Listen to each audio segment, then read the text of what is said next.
বাড়িতে এসি ঠিক করতে এসে কাজের লোক আমার সাথে যেভাবে কাজ করল গল্পটি সম্পূর্ণ শুনলে আপনাদের মেশিন দিয়ে পানি চলে আসবে।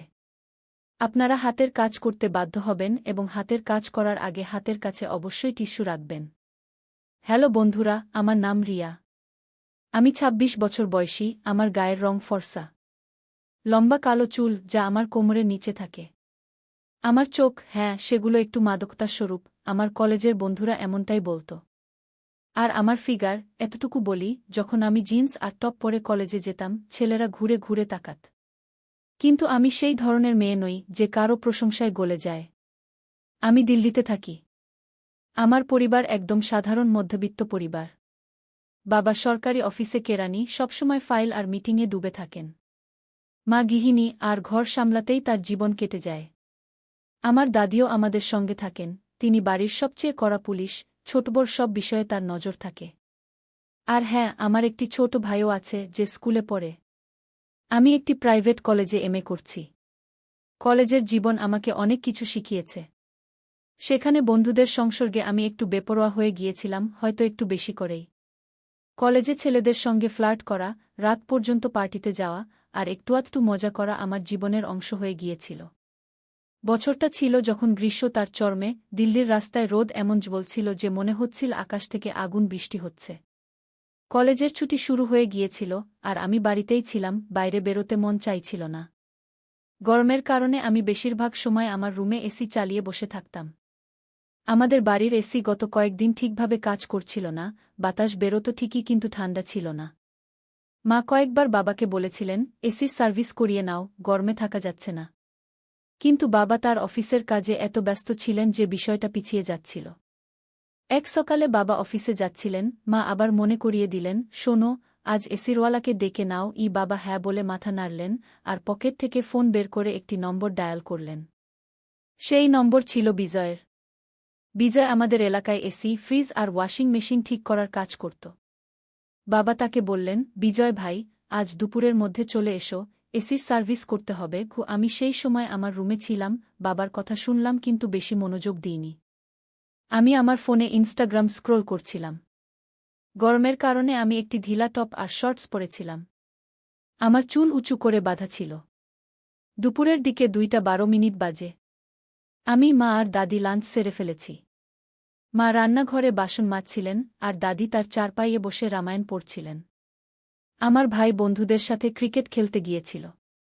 আমি আমার রুমে শুয়েছিলাম, এমন সময় দরজার বেল বাজল। মা ডাক দিলেন, রিয়া, একবার দরজাটা দেখে আসবে। আমি কিছুটা বিরক্ত হয়ে ফোন পাশে রেখে দরজা খুলতে গেলাম। দরজায় একজন লোক দাঁড়িয়ে ছিল। সে নীল শার্ট আর প্যান্ট পরেছিল, কাঁধে একটা ব্যাগ ঝুলছিল যাতে সম্ভবত তার যন্ত্রপাতি ছিল। তার বয়স 40-এর কাছাকাছি, কিন্তু তার শরীর এমন ছিল যে আমার চোখ আটকে গেল। তার বাহুগুলো শক্তিশালী ছিল, শার্টের উপর দিয়ে পেশিগুলো স্পষ্ট দেখা যাচ্ছিল। রোদের কারণে তার মুখ কিছুটা কঠিন দেখালেও চোখে ছিল এক অদ্ভুত সরলতা। হ্যাঁ ম্যাডাম, এসি সার্ভিসের জন্য এসেছি, সে বলল। তার কণ্ঠে একটা গভীরতা ছিল যা আমার কানে গেঁথে গেল। আমি তাকে উপর থেকে নিচে দেখে হালকা করে হেসে বললাম, ভিতরে আসুন। সে ভিতরে এলো এবং ড্রয়িং রুমে রাখা এসির দিকে এগিয়ে গেল। আমি দরজা বন্ধ করে আমার রুমের দিকে যেতে লাগলাম, কিন্তু আমার পা যেন ভারী হয়ে গেল। মাথায় তখন অন্য সব চিন্তা ঘুরপাক খাচ্ছিল। আমি ভাবলাম, এই লোকটার মধ্যে কিছু আছে। আমি রান্নাঘরে গিয়ে মাকে বললাম, মা, আমি আমার রুমে যাচ্ছি, কিছু দরকার হলে বলবেন। মা বললেন, ঠিক আছে, কিন্তু খেয়াল রাখো, বাড়িতে অচেনা লোক আছে।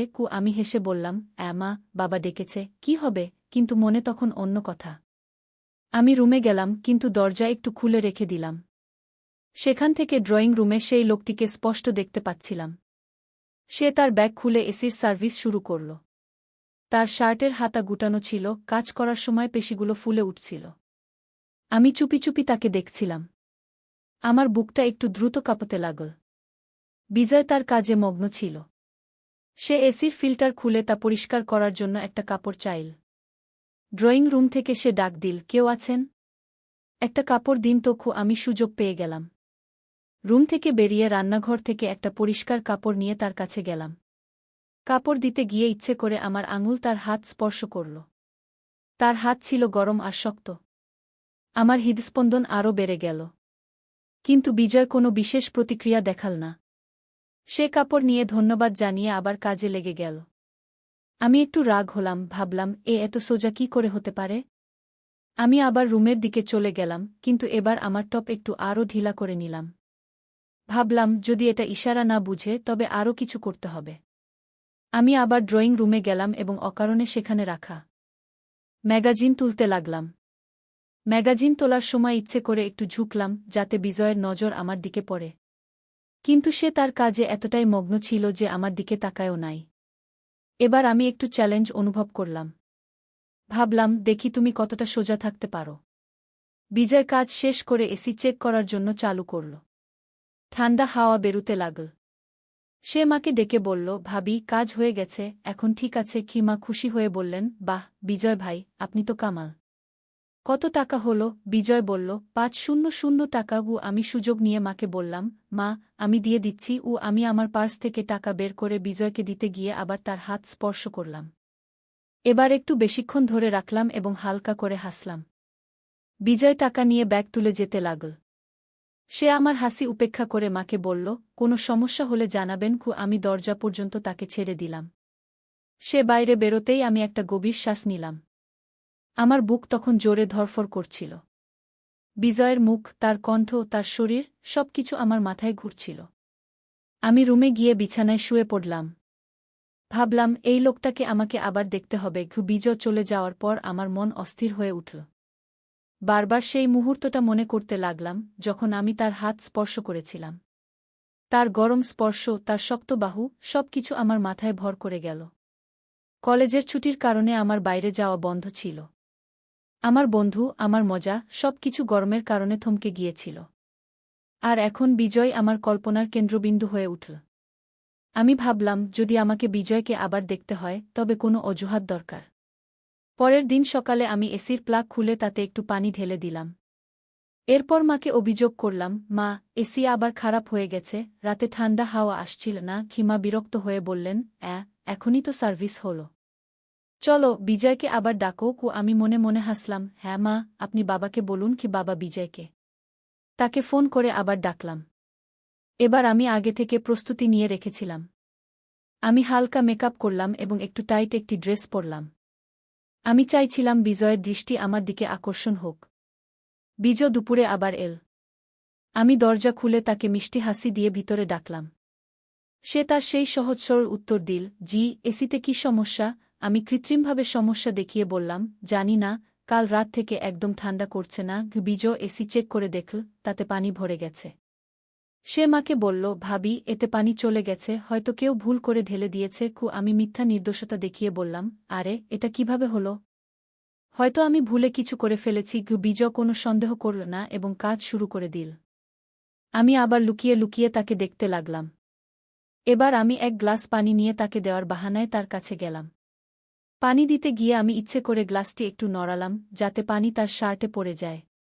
আরে সরি সরি, আমি কৃত্রিম আফসোস প্রকাশ করে আমার দুপাট্টা দিয়ে তার শার্ট মুছতে লাগলাম। আমি ইচ্ছে করে তার বুক স্পর্শ করলাম। বিজয় একটু অস্বস্তি বোধ করল এবং পিছিয়ে গিয়ে বলল, কোনো ব্যাপার না, আমি ঠিক করে দিচ্ছি। আমি মনে মনে ভাবলাম, কিভাবে এত সোজা হতে পারে।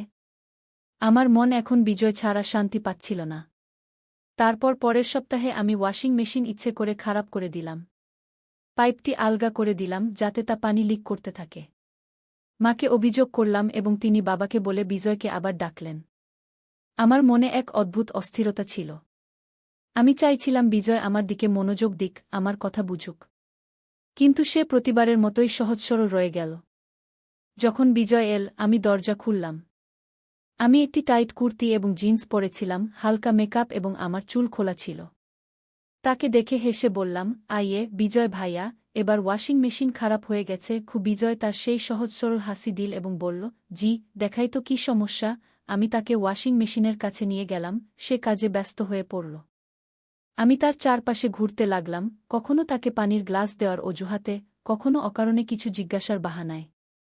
আমি চাইছিলাম সে আমার দিকে তাকাক, আমার কথায় মন দিক। কিন্তু সে তার কাজে এতটাই মগ্ন ছিল যে আমার সব চেষ্টা ব্যর্থ হয়ে যাচ্ছিল। আমি আরেকবার চেষ্টা করলাম যখন সে মেশিনের কাছে ঝুঁকেছিল। আমি ইচ্ছে করে তার কাছাকাছি গিয়ে বললাম, বিজয় ভাইজা, এই মেশিন কেন খারাপ হলো? আমি আমার কণ্ঠস্বর একটু নরম ও মিষ্টি করে রাখলাম। বিজয় আমার দিকে না তাকিয়েই বলল, হয়তো ব্যবহার বেশি হচ্ছে, আমি ঠিক করে দিচ্ছি। ও আমার রাগ হলেও তার সরলতা আমাকে আরও আকর্ষণ করছিল। আমি ভাবলাম, এবার তো আমি তোমাকে আমার দিকে তাকাতেই বাধ্য করব। যখন বিজয় কাজ শেষ করল, আমি মাকে বললাম, মা, আমি টাকা দিয়ে দিচ্ছি। আমি পার্স থেকে টাকা বের করে বিজয়কে দিতে গিয়েও আবার তার হাত ছুঁইলাম। এবার আমি একটু বেশি সময় ধরে তার হাত ধরলাম এবং হালকা করে হাসা দিলাম। আমি বললাম, বিজয় ভাইয়া, আপনি এত ভালো কাজ করেন, পরের বারও আপনাকেই ডাকব। বিজয় হালকা করে মাথা নাড়ালেন এবং বললেন, জি, ধন্যবাদ। কিন্তু এবার আমি তার সাথে কথা বলার চেষ্টা করলাম। আমি বললাম, বিজয় ভাইয়া, আপনার নম্বর পেতে পারি? মানে, যদি আবার কিছু খারাপ হয় গি। বিজয় একটু অস্বস্তি নিয়ে বললেন, জি, আপনি বাবুজিকে বলবেন, তিনি আমাকে ডাকবেন কি। এবং সে তার ব্যাগ নিয়ে চলে গেল। আমার রাগও হল, হাসিও পেল। এই মানুষটি এত সরল কিভাবে হতে পারে? কিন্তু তার সেই সরলতাই আমাকে আরও পাগল করে তুলছিল। আমি আমার ঘরে গিয়ে বিছানায় শুয়ে পড়লাম। আমার মাথায় শুধু বিজয়ের মুখ ঘুরছিল, তার শক্ত হাত, তার গভীর কণ্ঠ, আর সেই সরল হাসি। কিন্তু বন্ধুরা, আমি জানতাম না যে আমার এইসব কাজ কারও নজরে পড়ে গেছে। দাদির সন্দেহ হচ্ছিল। সে দেখছিল যে যখনই বিজয় আসে আমি অকারণে ড্রয়িং রুমে ঘুরে বেড়াই। আমার পোশাক, আমার আচরণ, সবকিছু বদলে যেত। একদিন দাদি মাকে বলল, এই মেয়েটার দিকে নজর রাখো, কিছু গোলমাল মনে হচ্ছে। মা হেসে উড়িয়ে দিলেন, আরে মা, আপনি আর রিয়া তো এমনই। কিন্তু দাদির সন্দেহ গভীর হতে লাগল, আর আমি আমার আবেগে এতটাই অন্ধ হয়ে গিয়েছিলাম যে কিছুই দেখতে পাচ্ছিলাম না। বিজয় চলে যাওয়ার পর আমার মন আরও অস্থির হয়ে উঠল। আমি দিনরাত শুধু তারই কথা ভাবতাম। কলেজের ছুটির কারণে আমার বাইরে যাওয়া বন্ধ ছিল। আমার বন্ধু, আমার মজা, সবকিছু যেন থেমে গিয়েছিল, আর বিজয় এখন আমার বিশ্বের কেন্দ্র হয়ে উঠেছিল। আমি ঠিক করলাম, আমাকে তাকে আবার ডাকতে হবে। কিন্তু এবার এমন কিছু করতে হবে যাতে সে আমার দিকে মন দেয়। আমি এবার ফ্রিজকে টার্গেটে রেখে দিলাম। আমি ফ্রিজের তাপমাত্রা নষ্ট করে দিলাম, যাতে এটি ঠান্ডা করা বন্ধ করে দেয়। আমি মাকে অভিযোগ করলাম, মা, ফ্রিজ খারাপ হয়ে গেছে, কিছুই ঠান্ডা হচ্ছে না। মা বিরক্ত হয়ে বললেন, আরে, এ আবার কি সমস্যা? এখনই তো ওয়াশিং মেশিন ঠিক করালাম। চলো, বিজয়কে আবার ডাকি। আমি মনে মনে হেসে বললাম, হ্যাঁ মা, আপনি বাবাকে বলুন। বাবা বিজয়কে ফোন করলেন। আমি এবার আরও বেশি প্রস্তুতি নিলাম। আমি একটি লাল রঙের সালোয়ার কামিজ পরলাম, যা আমার গায়ে একদম ফিট ছিল। হালকা মেকআপ, কাজল আর গোলাপি লিপস্টিক। আমি আমার চুল খুলে রাখলাম। আমি চাইছিলাম বিজয় আমাকে দেখুক এবং আমার প্রশংসা করুক। যখন বিজয় এল, আমি দরজা খুললাম। তাকে দেখে আমি আমার সবচেয়ে মিষ্টি হাসি দিলাম এবং বললাম, আসুন বিজয় ভাইজা, এবার ফ্রিজটা ধোকা দিয়েছে। বিজয় হালকা করে মাথা নাড়ালেন এবং রান্নাঘরের দিকে এগিয়ে গেলেন, যেখানে ফ্রিজ রাখা ছিল। আমি তার পিছু পিছু গেলাম। সে ফ্রিজ চেক করতে ব্যস্ত হয়ে পড়ল। আমি সুযোগ পেয়ে কথা শুরু করলাম, বিজয় ভাইয়া, আপনি তো সবকিছু ঠিক করে দেন, এত ট্যালেন্ট কোথা থেকে পেলেন? বিজয় আমার দিকে না তাকিয়েই বললেন, জি, শুধু পরিশ্রম আর অভিজ্ঞতা। আমি আবার চেষ্টা করলাম। আমি ইচ্ছে করে ফ্রিজের কাছে থাকা একটি বোতল ফেলে দিলাম এবং তা তুলে দেওয়ার অজুহাতে বিজয়ের কাছাকাছি গেলাম। বোতল তোলার সময় আমি তার হাত ছুঁইলাম। এবার আমি একটু বেশি জোরে ছুঁইলাম, আর আমার চোখ তার সাথে মিলে গেল। আমি হালকা করে হাসা দিলাম, সরি, ভুল হয়ে গেছে। বিজয় একটু অস্বস্তি বোধ করলেন। তিনি দ্রুত তার হাত টেনে নিলেন এবং বললেন, কোনো সমস্যা নেই কি? আমি দেখলাম সে একটু ঘাবড়ে গেছে। আমার মনে এক অদ্ভুত জয়ের অনুভূতি হল। আমি ভাবলাম, এবার তো তুমি আমাকে দেখেছ। কিন্তু বন্ধুরা, আমি জানতাম না যে আমার এইসব কাজ আরেকজনের নজরে পড়েছে। দাদি সেদিন রান্নাঘরের কাছেই ছিলেন। তিনি আমাকে বিজয়ের কাছাকাছি যেতে দেখলেন। তিনি আমার প্রতিটি কাজ লক্ষ্য করলেন, আমার হাসি, আমার বারবার বিজয়ের কাছে যাওয়া, আর সেই মুহূর্ত যখন আমি তার হাত ছুঁইলাম। দাদি চুপ ছিলেন, কিন্তু তার চোখে আগুন ছিল। বিজয় ফ্রিজ ঠিক করে আর মায়ের কাছ থেকে টাকা নিয়েও আমি আবার টাকা দেওয়ার অজুহাত করলাম। এবার টাকা দেওয়ার সময় তার আঙ্গুলগুলো একটু চেপে ধরে বললাম, বিজয় ভাইয়া, আপনি দ্রুত দ্রুত আসবেন। বিজয় কিছু বলল না, শুধু মাথা নাড়িয়ে চলে গেল। কিন্তু আমার মনে তখন তোলপাড় চলছিল। আমি চাইছিলাম সে আমার দিকে তাকাক, আমার সাথে কথা বলুক, আমার কাছাকাছি আসুক। আমি আমার আবেগে এতটাই ডুবে গিয়েছিলাম যে আর কিছুই দেখতে পাচ্ছিলাম না। বিজয় চলে যাওয়ার পর আমি আমার ঘরে ছিলাম। বিছানায় শুয়ে আমার মাথায় কেবল সেই মুহূর্তটি ঘুরছিল যখন আমি তার হাত স্পর্শ করেছিলাম। আমি ভাবছিলাম পরের বার কি করব, হয়তো তাকে আবার ডাকব, হয়তো এবার কিছু অন্য করব। কিন্তু ঠিক তখনই মা আমাকে ডাকলেন, রিয়া, নিচে আয়। কি মায়ের কণ্ঠে এক অদ্ভুত রাগ ছিল। আমি নিচে গেলাম, সেখানে মা আর দাদি দুজনেই বসেছিলেন। দাদির চোখে রাগ, আর মায়ের মুখে হতাশা। আমি জিজ্ঞেস করলাম, কি হয়েছে মা? দাদি আমাকে তাকিয়ে বললেন, তোর লজ্জা হয় না? একই সব কাজ করছিলি ওই বিজয়ের সাথে? আমার হৃদয় ধক করে উঠল। আমি কৃত্রিমভাবে নির্দোষতা দেখিয়ে বললাম, কি কাজ দাদি? আমি তো কিছুই করিনি। কিন্তু দাদি আমাকে থামিয়ে দিলেন, আমি সব দেখেছি। তুই বারবার ওর কাছে যাচ্ছিলি কেন? ওর হাত ছুঁচ্ছিলি কেন?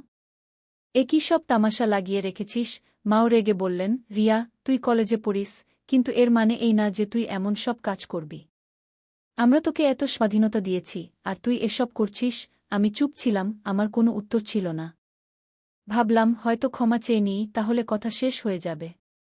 বললাম, মা, দাদি, আমি কিছু ভুল করিনি, আমি শুধু কিন্তু দাদি আমাকে বাধা দিলেন, বস রিয়া, আর কোনো অজুহাত শুনতে চাই না। সেদিন আমাকে খুব বকুনি খেতে হল।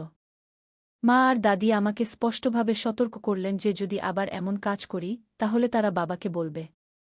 আমি আমার ঘরে গিয়ে কেঁদে ফেললাম। আমার রাগও হচ্ছিল, আর ভয়ও লাগছিল। ভাবলাম হয়তো এখন থামা উচিত। কিন্তু আমার মনে বিজয়ের স্মৃতি তখনও তাজা ছিল। কিছুদিন পর মা বাবাকে সব বললেন। বাবা খুব রেগে গেলেন। তিনি বিজয়কে ফোন করে বাড়িতে ডাকলেন। বিজয় এলে বাবা তাকে খুব বকা দিলেন, তোমার সাহস কি করে হলো আমার মেয়ের সাথে এমন কাজ করার? বাবা চিৎকার করলেন। বিজয় ব্যাখ্যা করার চেষ্টা করল, স্যার, আমি কিছুই করিনি, আমি শুধু কাজ করতে এসেছিলাম। কিন্তু বাবা তার একটি কথাও শুনলেন না। তিনি রেগে পুলিশ ডাকলেন। বিজয়কে আটক করা হল। পাড়ায় কথা ছড়িয়ে পড়ল। লোকজন নানা কথা বলতে লাগল। কেউ কেউ বল বিজয় ভুল কাজ করেছে, কেউ কেউ আমার সম্পর্কে মিথ্যা কথা বলতে লাগল। আমার পরিবারের সম্মান নষ্ট হয়ে গেল। কিছুক্ষণ পর পুলিশ বিজয়কে ছেড়ে দিল, কারণ কোনো প্রমাণ ছিল না। কিন্তু পাড়ার কথায় আমার পরিবার ভেঙে পড়ল। লোকজন আমার সম্পর্কে, আমার চরিত্র সম্পর্কে মিথ্যা কথা বলতে লাগল। আমার পরিবার সিদ্ধান্ত নিল যে আমার বিয়ে দিয়ে দেয়া হোক, যাতে কথা বন্ধ হয়। কয়েক মাসের মধ্যেই আমার বিয়ে হয়ে গেল এক ভালো ছেলের সাথে।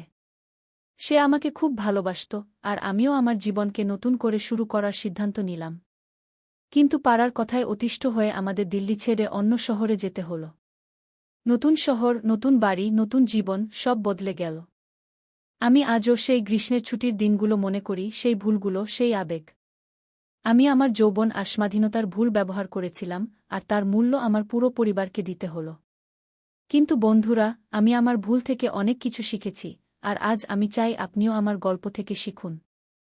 বন্ধুরা, আমার গল্প থেকে আপনারা 3টি বড় শিক্ষা পাবেন। প্রথম, খারাপ সঙ্গ থেকে সবসময় দূরে থাকুন।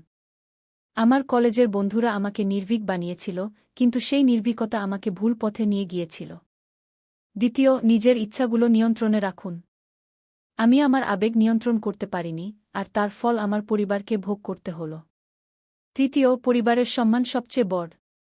আমার একটি ভুল আমার পরিবারকে লজ্জা ভোগ করতে বাধ্য করেছিল। তাই বন্ধুরা, জীবনের প্রতিটি পদক্ষেপ ভেবেচিন্তে নিন, কারণ একটি ছোট্ট ভুল আপনার জীবনকে চিরতরে বদলে দিতে পারে। বন্ধুরা, তাহলে এই ছিল আমার গল্প। আশা করি আপনাদের গল্পটি ভালো লেগেছে এবং এ থেকে কিছু শিখতে পেরেছেন। আমার ভুল থেকে আমি অনেক কিছু শিখেছি, আর আমি চাই আপনিও আপনার জীবনের সঠিক পথ বেছে নিন। যদি আমার গল্পটি আপনাদের ভালো লেগে থাকে, তাহলে দয়া করে এই ভিডিওটি পছন্দ করুন, আপনার বন্ধু ও পরিবারের সাথে শেয়ার করুন, যাতে তারাও এই গল্প থেকে কিছু শিখতে পারে। আর হ্যাঁ, নিচে মন্তব্য করে অবশ্যই জানান এই গল্পের কোন অংশটি আপনাকে সবচেয়ে বেশি আকর্ষণ করেছে। আপনার মতামত আমার জন্য খুবই গুরুত্বপূর্ণ। আপনি যদি আরও এমন আকর্ষণীয় গল্প শুনতে চান, তবে আমার চ্যানেলটি সাবস্ক্রাইব করতে ভুলবেন না এবং বেল আইকনে ক্লিক করুন, যাতে আপনি আমার প্রতিটি নতুন ভিডিওর খবর পেতে পারেন। এখন আমি চললাম, আবার দেখা হবে একটি নতুন গল্প নিয়ে। ততক্ষণ পর্যন্ত বাই বাই এবং নিজের যত্ন নিন।